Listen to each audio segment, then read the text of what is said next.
Alright guys, TouchGrubber here back again today, and guess what? We're going to talk Call of Duty Modern Warfare once again. Yesterday, Call of Duty, the CDL, confirms the V1.0 rule set for the competitive season. It will 100% be adapted over time, but we have a first look at what our maps, what our modes, what our restrictions are going to be for the upcoming season. That's what we're going to go into today, as I'm sure you can tell from the title. Now also, I want to go in and to have a little bit of a deeper dive into Modern Warfare and some of the issues with it right now. I'm hoping maybe in a week's time when things calm down a little bit to have a good overview, the good and the bad of Modern Warfare and the issues it's going to have, especially revolving around the competitive scene. We're going to go into some of the bigger of those today and things that maybe will be fixed by the time I do a proper in-depth video, because I don't really want to have to, in that in-depth video, talking about the good and the bad and the potential this year has for competitive play, trying to stay optimistic at the very least, as some pro players are finding it very difficult to, as we'll go on to in this video. But in that video that I potentially will make,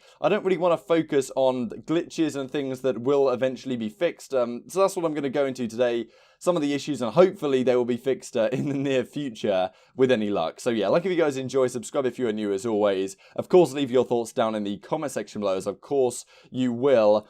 Starting with a glitch that Racine Blaz talks about here. So there's a glitch where you can know if someone's defusing the bomb from anywhere on the map. These dev designers, just developers, will do. Kill me, man. And okay, so here we go. Major Maniac does an actual tweet showing the video. So if you guys, I'll play it on screen for you guys to check out. What you should be looking for here is, right now you can see that the player's standing behind the bomb. You can see their red name. What you're looking for is a little item of red on the actual outline itself. If you guys haven't noticed, when you're defusing a bomb or when the bomb has been planted, you can see an outline that goes around the bomb kind of badge thing that's going on there to show you how far into the defuse or how far into the plant the bomb is, and I'll show you on the big screen right here. You can see when they're defusing. Like, I don't even see. Are you talking about the logo on bomb or the logo up top? On bomb. Like around the no, little outline around. The fucking home plate right here, bro. Yeah, but like, I don't know if it's just bugged out, but it's just all grayed out for me right now. Yeah. Wait, now there we go. Wait, now I see it. Yeah. Oh, okay, pick it up. Halfway. Yeah, I see it. Up. Oh yeah. Okay, so what I think it is that... So yeah, that little red line you see on the outline of that badge, that's what you're looking for, and you can pretty much see this from anywhere on the map if you know what you're doing, and that'll show you when an enemy's defusing the bomb. I was kind of in two minds whether to share this with you guys, because it could potentially be abused, but at the same time, Maniac's already done it, so to some degree I think the more exposure the better for this, and hopefully it will be fixed as soon as possible. Now let's just look at this, right, because we've talked about a lot, and I'm sure you guys will share a lot of these opinions in the comment section below that, well, we have a difficult time on our hands this year in terms of competitive play. The game is clearly not designed with competitive in mind, and a lot of the pros are, and other people are coming to that conclusion and have done before the game even came out. A lot of people's cases, including, I think, mine and a lot of other people in the community. But doesn't affect the revenues, of course. Activision has announced Modern Warfare generated more than $600 million in revenue in 3 days, which I believe is something like double the amount of the Joker film generated in the same amount of time. Absolutely insane, making it the most successful launch weekend for any console title on this console generation on the PS4, Xbox One, which is just insane to think about. And of course, it makes a lot of sense that they're going to focus their game towards the more casual side of things.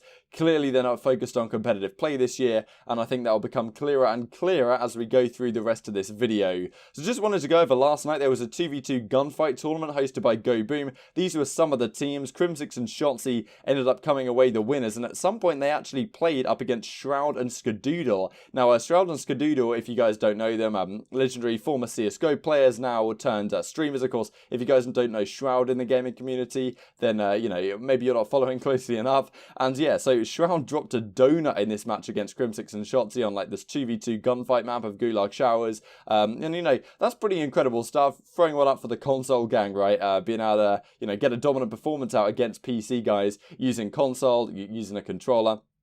cool to see. And Hastro did a tweet related to this, taking, you know, this could be a next level of gaming and next level of competition for Call of Duty.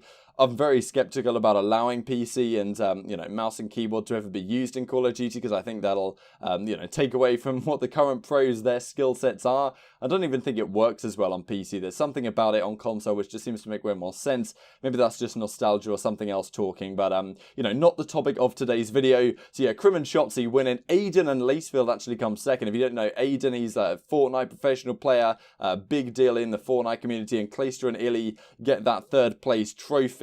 Then this came out just a couple of hours ago from the Gaming Revolution. Now this guy's done a lot of leaks. We've talked about his leaks on the channel here before, and he comes out with leaked DLC maps for the upcoming season. A lot of people are saying the maps right now are a massive issue within the game. He reckons Wetwork, Terminal, Crash, Vacant, Broadcast, Scrapyard, Rust, Farah, Boneyard, Caged and Hook. Don't know what maps they are. Apparently they're all going to be coming into the game at some point as a DLC map. A lot of people will probably be hoping that especially Terminal, Crash, Scrapyard, these maps that have been competitive maps in the past, I believe even Vacant was played. This is the, you know, these two are CoD 4 maps from way back in the day. So is Wetwork. That's like a massive ship if you guys know it. Crash is the one with the crashed helicopter in the middle. Vacant is kind of difficult to describe, but it's kind of a small map. It's very green, and you know that was the Search and Destroy map in Modern Warfare.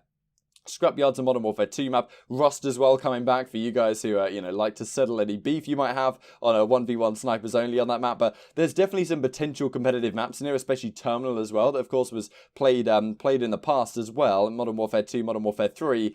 It would be nice if these maps would just arrive today, right, and we could replace some of the ones that we currently have in the game. Definitely the throwback maps are going to be, you know, throwback and remastered maps, I guess, are definitely going to be very helpful when we're talking about competitive play going forwards. In the past, Advanced Warfare, we have brought in DLC maps into the rotation, and this year DLC maps are going to be free from our understanding, which maybe will help the case. But, you know, as for now, we don't know when these are going to be landing, whether these are even legit, right? But we can hope so that we may get some in the competitive rotation this year. I wanted to run this past you guys as well. Mr. Adam Apicella, of course, left, you know, the MLG Activision Blizzard team recently. He's started up a company, Esports Engine, and these guys are going to be overseeing the events for the New York Subliners in the upcoming season. We're excited to bring the best COD League games to NYC. So clearly, Mr. Adam Apicella and the other guys at the MLG team weren't going to be needed by the CDL going forward, so he's decided to start up an organization, I think with some of his ex-colleagues for sure, to work on this team.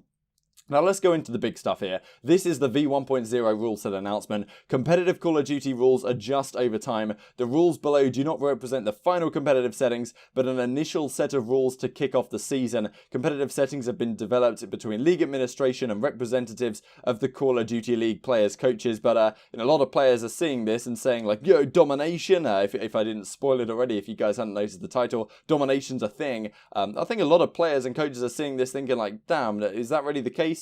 So which exact players and coaches have they been talking to if this is coming as a surprise to some people? But maybe it's not a surprise, maybe I'm reading into things falsely.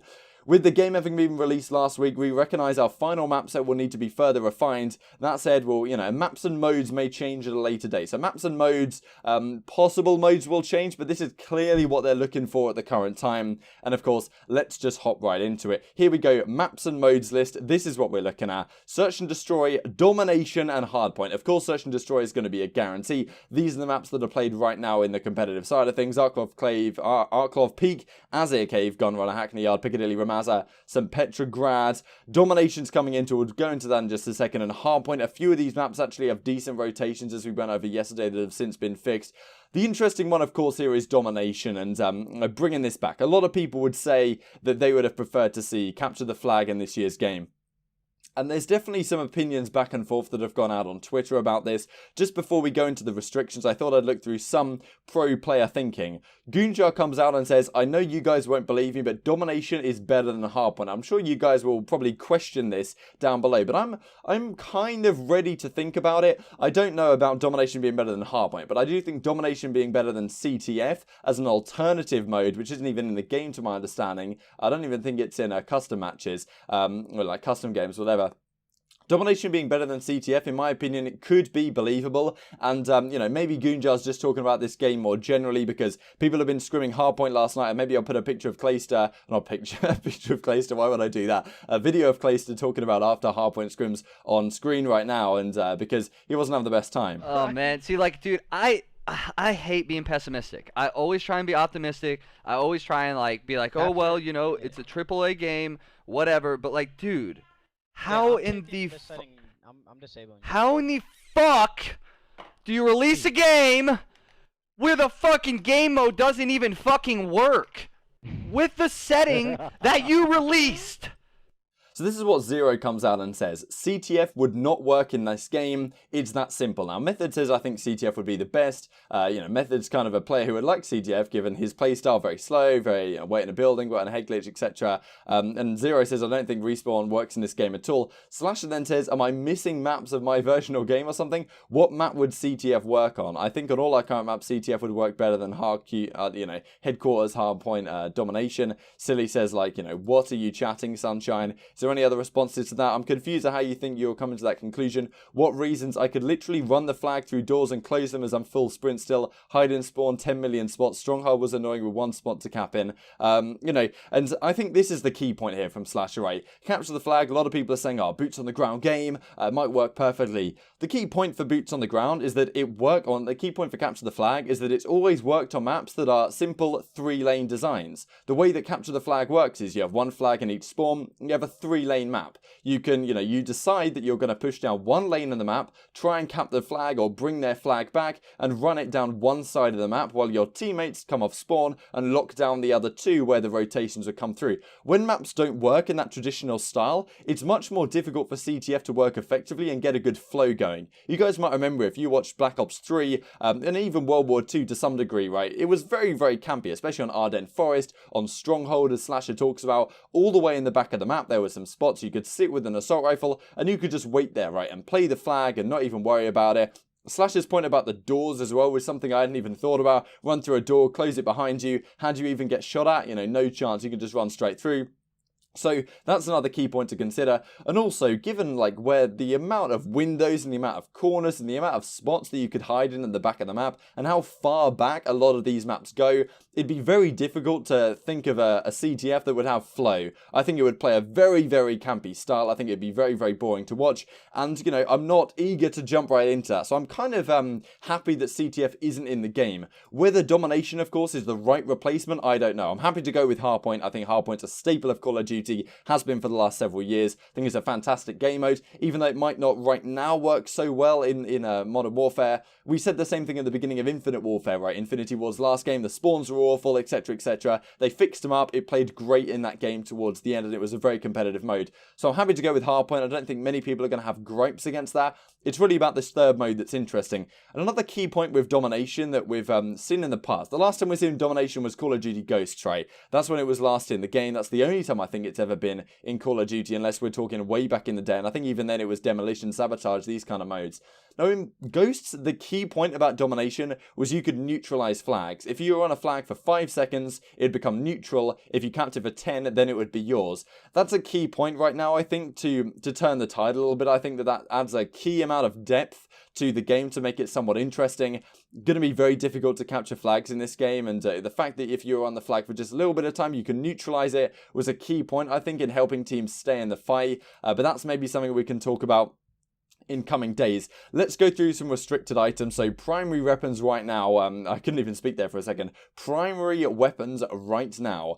LMG, all of them are gone. Shotguns, all of them are gone. You know, melee, riot shields, all of this stuff is gone. So interesting that they're just going to straight up get rid of this stuff. LMGs have been allowed in the past, but I kind of understand the reasoning why you wouldn't allow it right here. Let's just run through this then towards the end of the video. So launchers, I believe they're gone. Interesting, you'd get rid of the launchers when you're still allowing AI controlled streak, so I don't really know how you're meant to take them down, especially if you've got no LMGs. Attachments, these are the ones at the banned if you'd like to pause the video. Kill streak, so kind of expected ones are going to be banned here. Perks, these are the ones we're looking at right now. Overkill is a crucial one because that's way too strong in the current state of the game.